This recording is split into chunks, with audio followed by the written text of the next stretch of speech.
Salut tout le monde, j'ai une bonne et une mauvaise nouvelle. Je commence par la bonne. Pour le moment, les pilotes d'Air Transat ne vont pas en grève. C'est une bonne nouvelle. La mauvaise maintenant. Je suis pas certaine qu'on va vous servir un repas lors de votre prochain vol. Je vous explique pourquoi. Les employés de la compagnie qui préparent des repas servis en vol pour l'aéroport d'Ottawa pour Air Canada, WestJet, Sunwing, Air France et Canada North, s'apprêtent à déclencher une grève dès dimanche. Qu'est-ce que ça veut dire pour vous? Il y a des avions qui risquent de partir sans nourriture, il y a des vols qui ne peuvent partir sans nourriture pour des raisons réglementaires parce que les vols sont trop longs. Le conflit touche seulement les vols qui partent d'Ottawa et bien évidemment les employés, c'est les conditions salariales qui les motivent.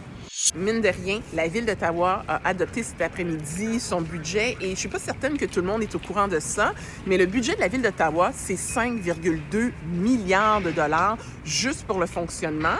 Il y a 1,9 milliard qui sont consacrés à des projets d'investissement et pour la taxe foncière, en tout cas pour la prochaine année fiscale, elle est évaluée à 3,75 %. Soit dit en passant, ce budget-là a failli ne pas être adopté parce qu'il n'y avait pas consensus parmi les élus, notamment ceux du secteur Orléans, qui auraient voulu avoir davantage d'investissements dans leur quartier pour des services de transport ou pour des infrastructures.